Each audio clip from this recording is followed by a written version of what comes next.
사랑하는 여러분, 오늘 우리의 삶에 우리를 향한 하나님의 선하신 뜻이 이루어지시기를 바라고 축복합니다. 사랑하는 여러분, 엊그제 금요일부터 성경학교가 시작돼서 이제 오늘 잘 끝났는데, 금요일 저녁에 그 성경학교 이제 저녁 식사를 하는 자리에 제 옆에 앉아 있던 한 청년이 저에게 이런 말을 했습니다. 목사님, 이사야서가 너무 어려워요. 큐티를 하는데 무슨 말인지 잘 모르겠어요.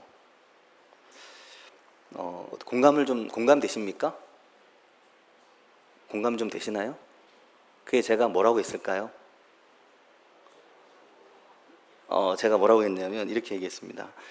교회 홈페이지에 새벽 말씀 들어봤냐? 그러니까 아니요 그러더라고요. 그래서 뭐라고 했을까요? 그래서 어렵다. 이사야서는 어렵지, 성경은 쉬운 것도 있지만 어려운 것도 있어서 그래서 말씀을 잘 듣는 게 중요하다. 특히 말씀을 한 절 한 절 풀이하는 설교 말씀을 귀 기울여 듣는 훈련이 매우 중요하다. 그 얘기를 했습니다. 혹시 이사야서가 고린도전서보다 어려우십니까? 대답 못하겠죠. 말씀을 잘 듣는 게 굉장히 중요합니다. 근데 이제 그 청년의 이야기를 제가 생각할 때 굉장히 귀한 것은, 자, 사랑하는 여러분, 이게 다 어렵죠. 어려운데 문제는 어렵다고 생각하는 게 사실 중요합니다. 이게 어려운데? 라고 느끼면서 대답을 찾는 것이거든요. 문제는 어렵다고 느끼지 못하는 것입니다. 그게 사실 문제입니다. 어렵다고 느끼지 못한다는 것은 생각하지 않았다는 거거든요. 그게 사실은 문제인데, 어렵다고 느껴지면 왜 어렵지? 그러면서 말씀과 가까워질 기회를 얻게 되는 거죠. 사랑하는 여러분, 그러면은 반대로 말씀이 쉬우면 설교를 안 들어도 될까요? 내가 뭐 다 이거 아는 건데 굳이 들을 필요가 과연 그럴까? 그렇지 않은 겁니다. 말씀을 잘 듣는 것은 굉장히 중요하고, 특히 말씀을 매일매일 우리에게, 특히 공동체에게 주어지는 말씀을, 그것을 붙들고 그 말씀을 잘 이해하려고 노력하는 것은 굉장히 중요합니다. 그게 우리의 신앙을 자라게 합니다. 저는 현재 그렇게 대답할 수 있을 것 같습니다. 앞으로 10년 정도 더 지나면 뭐라고 대답할지 모르겠지만, 현재로서는 그것이 우리의 신앙을 꾸준히 점진적으로 자라게 하는구나. 그러니까 말씀을, 안 좋은 건 어깨너머로 대충 보는 거죠. 제가 생각할 때 어깨너머로 대충 보는 말씀을 대하는 행위는, 말씀을 이제 한번 대충 읽어보고 끝낸다든지, 말씀 이렇게 요약을 한번 무슨 말 했나 요약을 본다든지, 이건 정말 사실 안 좋은 행위라는 생각을 하게 되거든요. 특히 저희도 말씀드렸지만 스마트폰, 요즘 AI 기반의 스마트폰들, 이 아래쪽에 버튼 하나만 누르면 스마트폰에 떠 있는 지면의 내용을 3단락으로 쫙 줄여주잖아요. 그거 해보셨죠? 딱 줄여줍니다. 그러니까 이제 그걸 보면 이런 얘기구나 하는데, 이것과 말씀을 듣는 것은 완전 다른 거죠. 하나님의 말씀을 내가 무생물 대하듯이 대하는 것과 살아계신 선포된 말씀을 대하겠다는 마음의 자세는 완전 다른 겁니다. 요약으로 할 것 같으면, 이해로 할 것 같으면 인공지능은 정말 잘하죠. 말씀을 전체를 붙여서 집어넣으면 1초면 무슨 얘기했는지 딱 정리합니다. 어떤 게 연결이 안 되는지 딱 이야기합니다. 엄청 빠르죠. 근데 사실 요즘 AI가 만약에 2000년 전에 있었으면 예수님께서 AI 보고 귀신이라 하지 않았을까 싶어요. 왜냐하면 AI가 진짜 귀신 같죠. 예수님도 말씀하셨는데 마가복음 3장 11절에 그런 말씀하셨거든요. 또 야고보서 2장 19절에 뭐라고 하냐면 귀신들도 하나님을 알고 믿고 떤다고 얘기합니다. 그러니까 귀신도 하나님을 다 아는 거죠. 예수님이 하나님의 아들인 것도 압니다. 하지만 믿는 것도, 그 말씀에 순종하는 것도 아니거든요. 그러니까 말씀을 그냥 알고 아느냐 모르느냐가, 내가 하나님의 말씀을, 특히 설교를 집중해 들어야 되는 것과는 완전 별개의 문제가 되는 거죠. 말씀을 사색하고 생각한다고 그게 다 묵상이 되는 것은 아닌 것입니다. 나의 사색이 묵상이 될 수도 있고, 나의 사색이 그냥 단순한 생각에 지나지 않을 수도 있는 것입니다.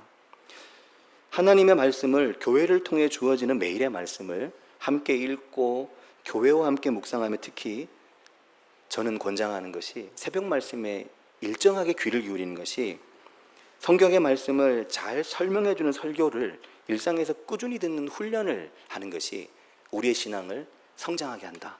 그렇게 말씀을 드립니다. 이사야서가 어렵죠. 어려운 것도 있고 쉬운 것도 있어요. 근데 이게 워낙 길다 보니까 전체적으로 연결하는 것도 사실 좀 어렵습니다. 그러니까 이 성경을 이사야서를 처음 내가 한번 봐야 되겠다 하고 이해하려고 하면 엄청난 욕심을 사실 부리는 것입니다. 근데 저도 어렵습니다. 그래서 지난 금요일 날 새벽 말씀 댓글에 보시면 어떤 분이 이렇게 댓글을 남기셨어요. 왜냐하면 그날 제가 설교 끝에 성경이 저도 어려울 때가 있어요. 그리고 그 말씀 묵상 노트에 막 써놨거든요. 그랬더니 어떤 분이 이렇게 얘기하더라고요. 종종 성경을 읽으며 이해되지 않는 말씀들을 마주하면 마음이 어려울 때가 있었는데 일반 성도들뿐 아니라 목사님도 그러실 때가 있다니 큰 위로가 됩니다. 그렇게 써놓으셨더라고요. 위로가 되셨으니 정말 감사하죠. 그리고 실제로 그렇습니다. 어렵죠. 하지만 저의 경우에는 매번 도전을 좀 하는 편입니다. 매번 말씀을 내가 아는 선에서 얘기하려고 생각하지 않거든요. 이게 뭘 이야기하시는 말씀인지를 사실 고민하고 묵상하고 말씀에서 무언가 새로운 음성을 듣고자 하는 노력을 매일 사실 하는데 설교자에게도 어렵습니다. 그래서 설교자도 이걸 성도님들 어떻게 나눠야 될까? 그렇게 막 고민하고 연구를 하다 보면 깨닫는 은혜들이 있죠. 그걸 이제 말씀을 통해서 계속 나누려고 하는데 이번 주에도 그게 있었습니다. 그게 하나 있었어요. 어제가 그랬는데 여름 성경학교가 진행되는 내내 목양실에서 이사야서 7장과 8장을 계속해서 앞뒤로 왔다 갔다 주석도 모으고 말씀을 연구하고 찾아보는데 은혜가 있었습니다. 우리가 이사야서 내용 자체를 잘 모르면 그럼 어떻게 하게 되냐면 익숙한 구절들을 반복합니다. 내가 잘 아는 구절들. 그게 이사야서인 줄 알죠.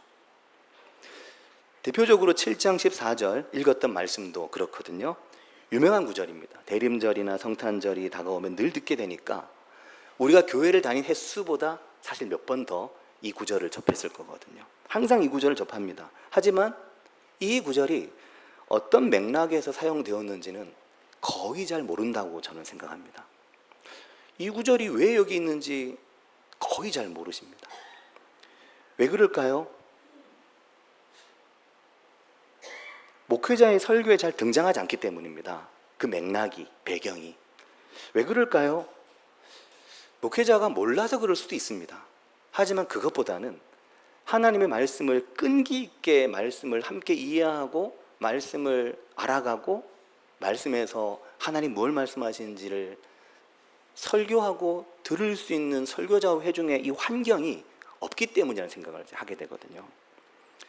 왜냐하면 이거를 이해하려면 한두 절 이해해가지고 되지 않습니다. 그 앞에서부터 여길 지나서 그 뒤로 꾸준히 말씀을 따라가야만 이것을 조금 더 이해하고 그 말씀을 우리가 받아들일 수 있는데 그렇게 하려면 시간이 많이 필요한 거죠. 이걸 설교 한 번에 다 할 수가 없는 겁니다. 그러니까 당연히 할 수가 없죠. 그게 매우 안타까운 부분인데 그러다 보니까 이 7장 14절 이 구절을 대림절과 성탄절에 동정녀 탄생에 대한 예언된 말씀이야 이렇게만 알고 거기서 끝납니다. 성탄절 때 듣지만 성탄절 시즌 바쁘잖아요. 성탄절 시즌에 또 놀러 가야 되고 또 사람도 만나야 되잖아요. 그러니까 이게 왜 그렇게 예언됐지? 하고 들여다볼 시간이 없는 거죠. 그래서 늘 그 이야기는 동정녀 탄생 예언된 이야기 그 정도로만 우리에게서 끝나는데 오늘 조금 더 이제 알아보려는 거죠. 7장 14절 같이 한번 읽어볼까요? 같이 읽겠습니다. 그러므로 주께서 친히 징조를 너희에게 주실 것이라. 보라, 처녀가 잉태하여 아들을 낳을 것이요 그의 이름을 임마누엘이라 하리라. 아멘. 이 말씀입니다. 이 말씀은 이사야서에 등장하는 예수님의 동정녀 탄생에 대한 매우 중요한 예언의 말씀이죠. 처녀가 잉태하여 아들을 낳을 것이니 그 이름을 임마누엘이라 하리라. 마태복음 1장 23절에 나옵니다. 예수님의 동정녀 탄생에 대해서 말씀하는 마태복음이 요 이사야서 7장 14절을 인용하거든요. 지난 금요일 새벽에는 이걸 충분히 말씀을 못 드렸는데 어제 이제 말씀을 8장까지 읽어보면서 그러면서 제게 좀 많이 은혜가 됐는데, 이사야 선지자가 6장에서 하나님의 부름을 받습니다. 우시야 왕이 죽던 해에 부름을 받거든요. 이게 연대가 또 중요합니다. 연대가 어떻게 되냐면 우시야 왕이 죽던 때 이사야가 부름을 받았는데, 이 기점이 주전 740년입니다. 주전 740년. 그리고 그의 아들 요담이 우시야 왕이 죽기 전부터, 왜냐하면 우시야가 나병에 걸려서 별궁에 거의 이제 모셔졌죠. 그러면서 살아있는 우시야는 통치를 할 수가 없었고 그의 아들 요담과 함께 공동 통치를 하는데, 그러다가 우시야가 죽고 5년 정도를 요담이 더 통치하다가 5년 정도 후에, 그러니까 740년에서 5년 더 가면 735년이죠. 주전 735년에 요담이 이제 그 왕위를 아들 아하스에게 물려줍니다. 그리고 바로 그 시점에 주전 745년에 아하스가 왕이 된 직후에 아람과 북이스라엘의 연합군이 침략을 해옵니다.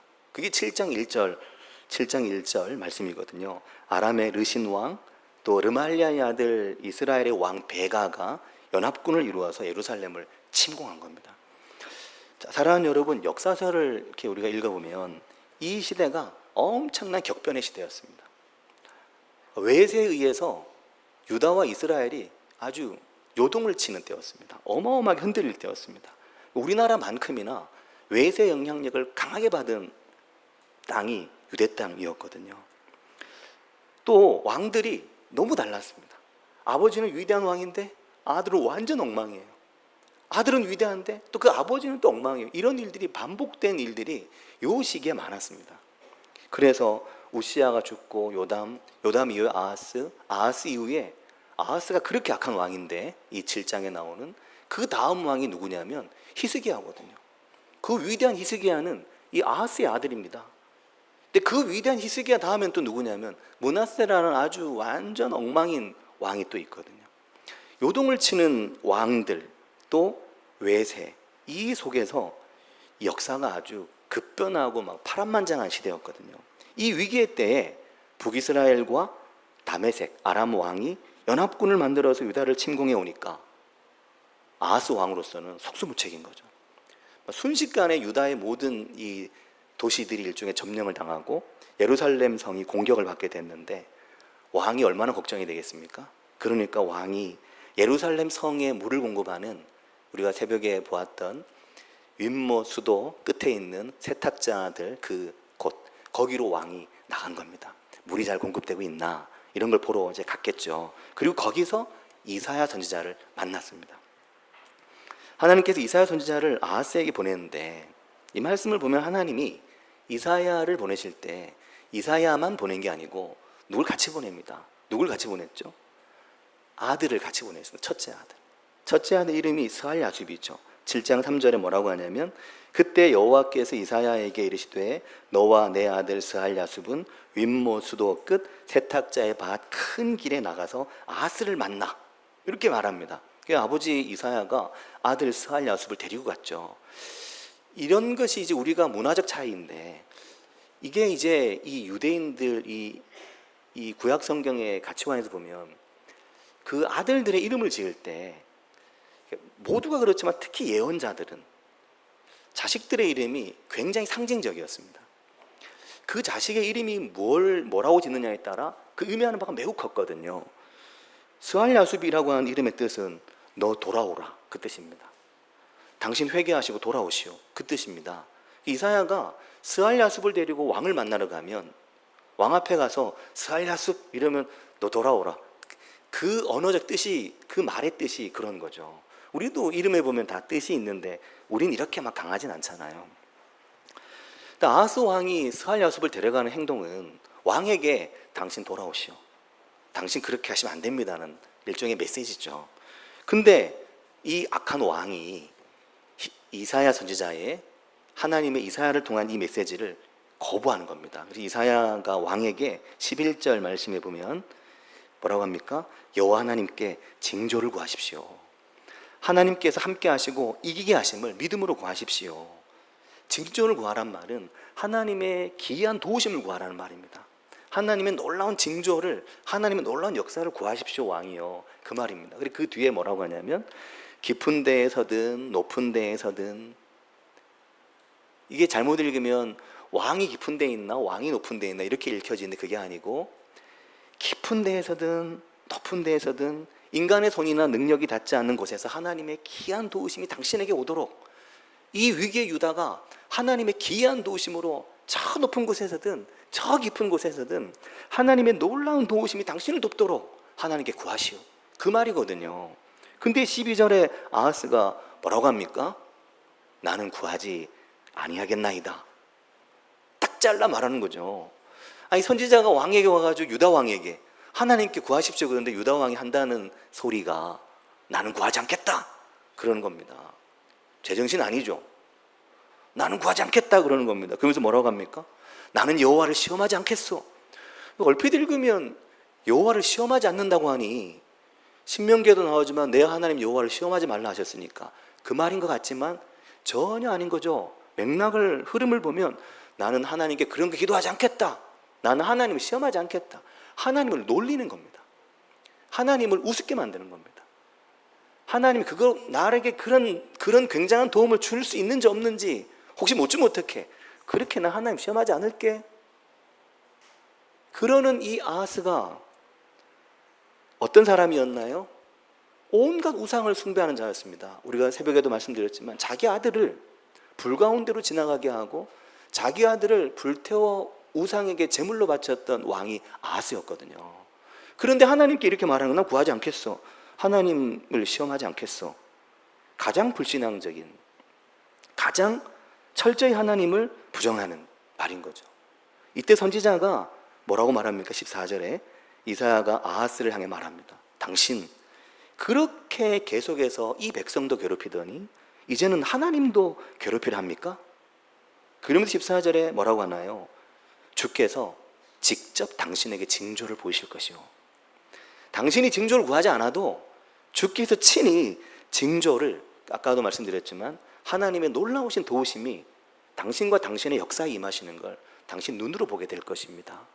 왜냐하면 그 유다가 아하스 것도 아니잖아요. 하나님의 백성들이니까요. 당신 구하지 않아도 하나님이 친히 징조를 주실 것입니다. 그러면서 하시는 말이 보라, 처녀가 잉태하여 아들을 낳을 것이요 그의 이름을 임마누엘이라 하리라 말씀합니다. 그러니까 이게 이 흐름에서 봐서는 도대체 왜 갑자기 이런 말이 나오는지 이해가 이제 어려운 겁니다. 이걸 더 봐야 됩니다. 더 봐야 되고 성경을 한 바퀴를 빙 돌아서 다시 오면 좀 더 나을 거라는 생각이 그래서 드는 거죠. 처녀가 잉태하여 아들을 낳을 것이니 그 이름을 임마누엘이라 하리라. 뭔 말이지 갑자기 이게? 고민되거든요. 그 뒤에 15절, 16절을 보면 15절에 이렇게 말합니다. 처녀가 잉태하여 아들을 낳을 거라 그랬잖아요. 그리고 15절에 그는 누구일까요? 그 잉태된 아들이죠. 그가 악을 버리며 선을 택할 줄 알 때가 되면, 자 16절에 대저 이 아이가 악을 버리고 선을 택할 줄 알기도 전에, 그때가 되면, 그러니까 시간적으로 처녀가 잉태된 애를 낳을 건데 이 애가 악이 뭔지 선이 뭔지 구분할 수 있을 정도의 나이가 되기도 이전에, 유대인들은 대개 그 나이를 12살, 13살로 보기 때문에 한 12, 13, 그러니까 앞으로 한 12년, 13년, 애가 잉태돼서 애가 나으려면 1년 걸릴 거니까 한 12년, 13년이죠. 그 시간이 오기 전에 15절 중간에 뭐라고 말했나요? 네가 미워하는 두 왕의 땅이 황폐하게 되는 걸 볼 거라는 겁니다. 두 왕은 누굴까요? 아람과 북이스라엘이죠. 그들이 황폐하게 되는 날을 볼 거다. 얼마 만에? 12년 정도 시간 되기 전에 그 아이가 선이 무엇인지 악이 무엇인지 구분할 수 있을 정도 나이가 되기도 전에 그 말입니다. 네가 미워하는 두 왕은 당연히 아람과 북이스라엘 왕이죠. 그리고 실제로 이때가 주전 735년이었잖아요. 그로부터 약 12년 사이에, 그러면 722년 되거든요. 이 12년 사이에 722년에는 북이스라엘이 패망을 하죠. 그리고 아람은 언제 멸망하냐면 732년에, 그러니까 불과 2년 정도 지났을 때입니다. 그때 아람도 패망하게 됩니다. 그것을 요 7장 14절은 1차로 예언을 하는 거죠. 곧 그들이 패망하는 걸 보게 될 것이다. 너는 하나님께 도움을 구하지 않지만 하나님이 이 놀라운 징조를 너에게 보이실 것이다. 그러신 겁니다. 근데 사랑하는 여러분, 하나님의 예언이 여기서 안 끝나는 겁니다. 그 다음 절 17절을 보면 17절에 단지 위기의 유다 아하스를 위기에서 구하는 것으로 하나님의 예언이 종료되는 것이 아니라 하나님의 예언이 그 다음으로 유다를 향한 하나님의 심판을 예언하십니다. 17절에 보면 이렇게 말씀합니다. 여호와께서 에브라임이 유다를 떠날 때부터, 에브라임이 유다를 떠날 때부터니까 언제일까요? 에브라임이 북이스라엘을 상징하거든요. 북이스라엘의 강력한 지파가 에브라임입니다. 에브라임 유다를 떠날 때니까 언제일까요? 왕국이 분열될 때죠. 왕국이 분열될 때부터 당하여 보지 못한 나를 너와 내 백성과 내 아버지 집에 임하게 하시리니 곧 아수르 왕이 오는 날이니라, 이렇게 말합니다.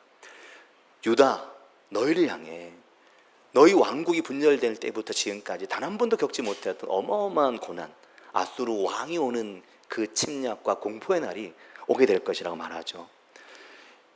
북이스라엘은 722년에 멸망하지만 유다는 580년까지 더 가거든요. 하지만 북이스라엘이 멸망한 그때부터 유다도 계속해서 괴롭힘을 당합니다. 몇 차례에 걸쳐서 침략을 당하고 몇 차례에 걸쳐서 포로가 사로잡혀 가죠. 그렇게 수십 년을 그러다가 결국 패망을 하게 되거든요. 이것을 하나님께서 이사야를 통해 아하스에게 예언을 하시는 거죠. 그 시대를 향해서 먼저. 그러면서 8장이 딱 되는데 여기서 이제 저는 좀 더 이해가 된 겁니다. 8장에 가면 하나님께서 이사야에게 뭐라고 하시나요? 뭘 준비하라 하나요? 큰 서판을 준비하라 합니다. 큰 판을.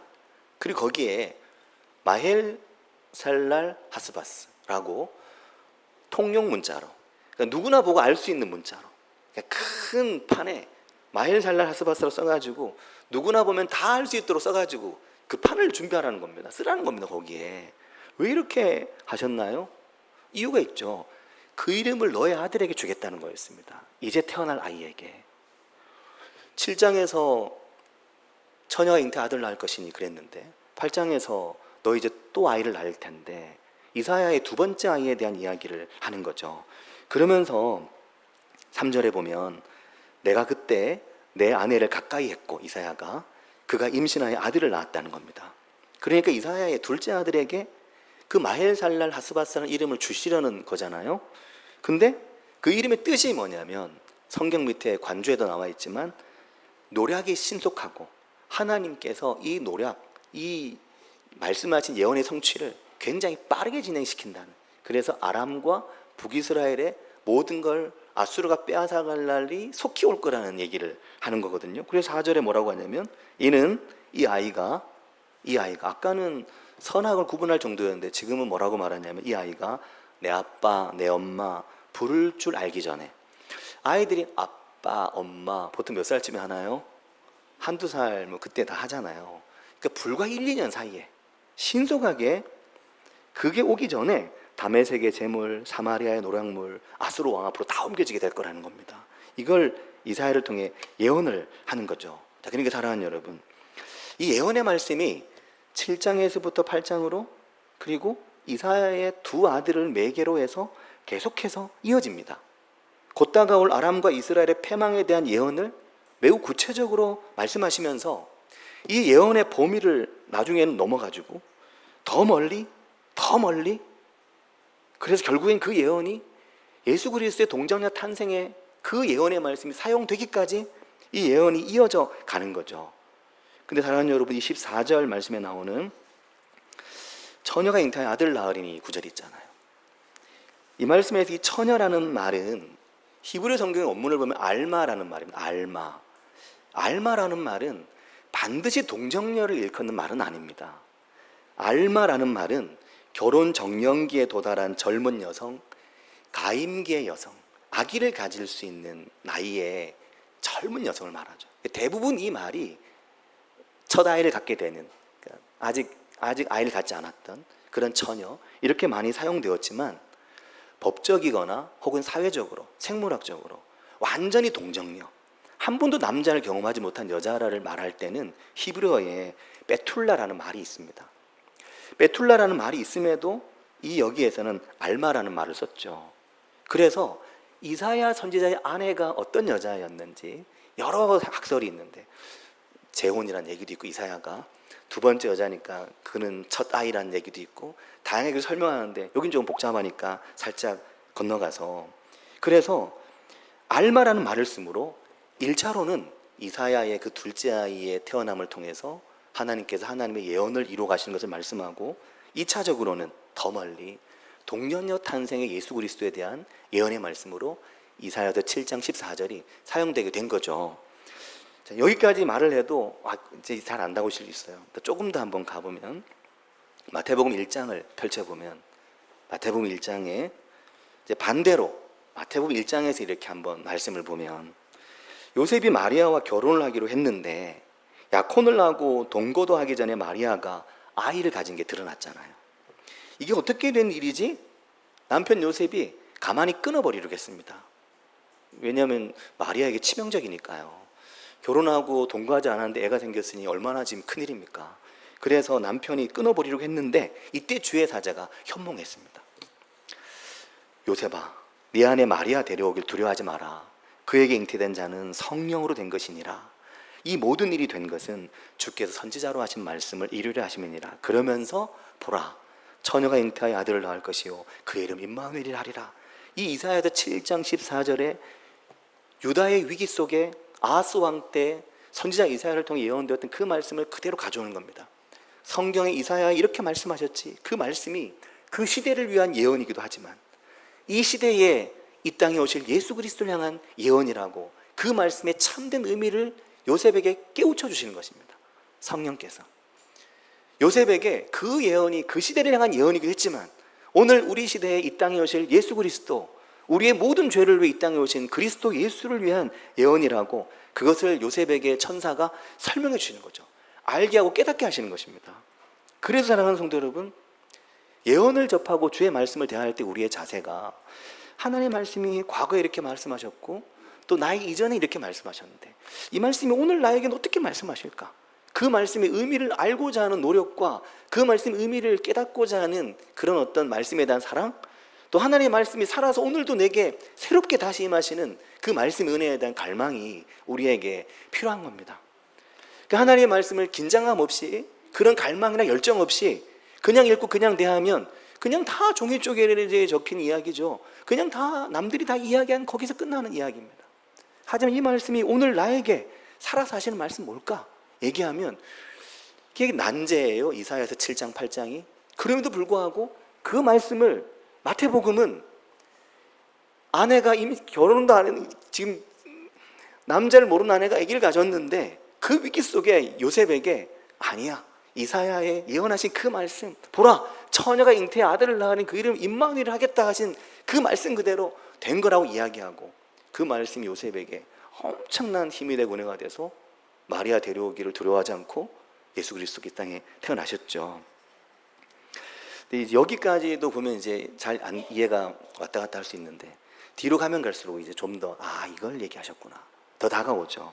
예를 들면 이사야서 9장에 가면, 우리가 9장은 오늘 이제 매일 묵상할 말씀 분량이 오늘 묵상할 말씀이거든요. 9장이 멀지도 않아요. 오늘 읽어야 되는 말씀이에요. 근데 이 9장에 보면 그러잖아요. 전에 고통받던 자들에게는 흑암이 없으리로다. 흑암에 행하던 백성이 큰 빛을 보고 사망의 그늘진 땅에 거주하던 자에게 빛이 비치도다. 작년 목회 주제잖아요. 그러면서 9장 6절에 그 아이에 대한 예언의 말씀을 좀 더 분명하게 말씀하시는 겁니다. 한 아기가 우리에게서 낳고 한 아들을 우리에게 주신 바 되었는데 그의 어깨에는 정사를 메었고 그의 이름은 기묘자라 모사라 전능한 하나님이라. 이사야의 아들이라고 얘기하지 않는 겁니다. 전능한 하나님이라, 영존하신 아버지라, 평강의 왕이라 할 것이라는 겁니다.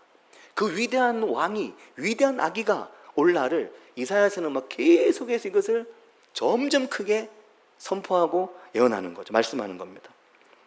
그 시대를 뛰어넘어서 그 아하스의 위기의 시대를 뛰어넘어서 한 아기가 우리에게 날 것이다. 그 이름이 기묘자라 모사라 전능한 하나님이라. 그 아기가 평강의 왕이, 영존하신 아버지가 이 땅 가운데 임하실 것이다. 그렇게 예언이 발전되어 나가는 거죠. 사랑하는 여러분, 오늘 우리의 삶을 관통하여 지나가는 하나님의 말씀, 우리의 삶을 향한 하나님의 말씀들이 있습니다. 그 말씀들을 우리가 어떻게 받고 어떻게 말씀을 대하느냐는 우리 인생의 판도를 바꿀 것이라고 생각하게 되거든요. 우리가 하나님의 말씀을 가볍게 대하면 그냥 가벼운 이야기지만 그 살아계신 하나님의 말씀이 오늘도 나에게 예언으로 임하시고 오늘도 나에게 능력으로 임하신다고 말씀을 생각하고 받아들이면 오늘 하나님의 말씀 우리 인생에 그 말씀이 살아서 우리의 삶에 말씀하시고 아하스에게 그러셨던 것처럼 내가 너에게 친히 징조를 보여줄게. 내가 너에게 친히 징조를 보여줄게. 그러면서 말씀하시는데 오늘 우리가 묵상할 9장 7절 끝에 가면 뭐라고 하냐면 만군의 여호와 열심히 이를 이루실 것이니라 그러시는 겁니다. 만군의 여호와 열심히 이 모든 일을 이루실 것이라고. 그 하나님을 믿고 그 하나님께 구하고 그 하나님을 신뢰하라고 말합니다. 우리는 흔들리고 우리는 아하스처럼 구하지 않겠어 이런 얘기 할 수 있지만 결국 하나님의 구원과 우리의 삶을 이끌어 가시는 하나님의 그 열심이 우리의 삶을 통해 역사하시고 일하실 것이니까 이걸 믿으라고 말씀을 하시는 겁니다.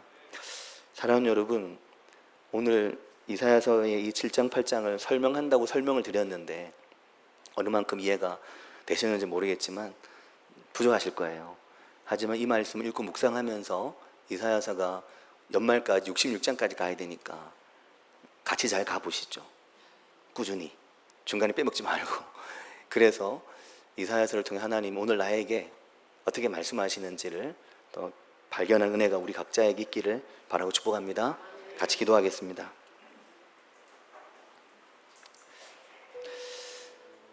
말씀은 곱씹어야 됩니다. 그래야만 이게 묵상이 되고 소가 여물을 6개 위에 여물을 돌려서 씹어가듯이 그렇게 말씀을 깊이 묵상하는 게 우리에게 필요합니다.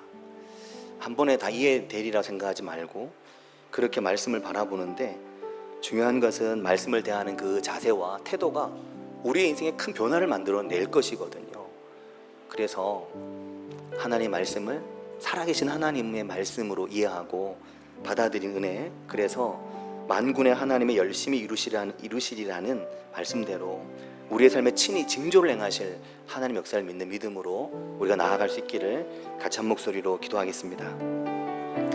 하나님 아버지 말씀 감사합니다. 주님은 우리가 우리의 삶에서 하나님의 말씀을 살아계신 하나님의 말씀으로 살아 역사하신 하나님의 말씀으로 이해하고 받아들일 수 있게 도와주시고 인도해 주시기를 주문합니다. 아버지 하나님, 주의 말씀을 더 깊이 만나고 더 깊이 깨닫고 더 깊이 사랑하며 만날 수 있게 도와주시고 인도해 주시기를 주문합니다.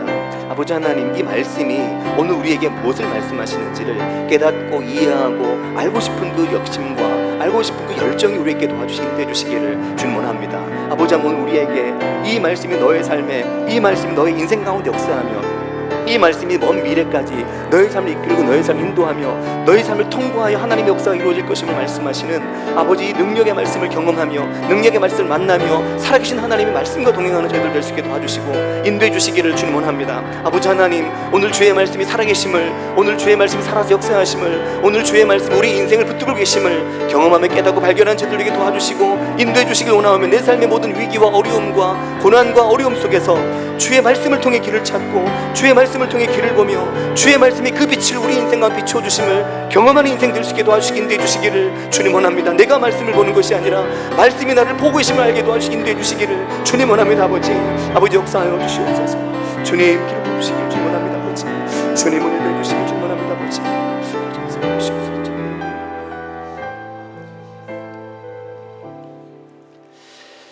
하나님 아버지, 은혜와 사랑을 감사드립니다. 저희들이 하나님의 말씀을 가만히 앉아서 보고 있는 것이 아니라 하나님의 살아계신 이 말씀이 나를 보고 계시고 나의 일거수일투족을 관찰하고 계시고 나를 통해 하나님께서 말씀하고 계심을 주님 깨닫고 발견하는 은혜가 있게 인도해 주시기를 주님 원합니다. 우리가 징조를 구하지 않아도, 우리가 하나님의 도우심을 구하지 않아도 하나님께서 내가 친히 구할게, 내가 친히 나의 열심으로 너희 삶에 역사할게 라고 말씀하시면 우리에게 다가오시는 그 하나님은 오늘 우리 곁에 얼마나 깊이, 얼마나 가까이, 얼마나 우리 곁에, 얼마나 우리 인생 한가운데 와 계신지 발견하고 경험하며 볼 수 있도록 주님 은혜 더해 주시기를 주님 원합니다. 그 하나님의 놀라운 역사를 목격하고 그 하나님의 놀라운 역사의 증인이 된 이사야와 그 시대의 많은 사람들처럼 하나님 아버지, 오늘 살아계신 이 말씀이 나의 삶에, 내 인생에 다가와서 내 삶에 말씀하신 그 말씀으로 우리의 인생이 달라지며 우리 인생이 새로워지는 은혜 있도록 인도해 주시기를 주님 원합니다. 하늘 저 높은 데서부터, 땅 저 깊은 데서부터, 내 손도 내 눈도 닿지 않는 그 먼 곳으로부터 너를 향한 하나님의 놀라운 도우심이 오고 있다고 말씀하시는 그 말씀을 느끼고 경험할 수 있도록 아버지 하나님, 하나님의 그 징조와 역사 속에 살아가는 저희들이 되게 하여 주시옵소서. 예수님의 이름으로 기도합니다. 아멘.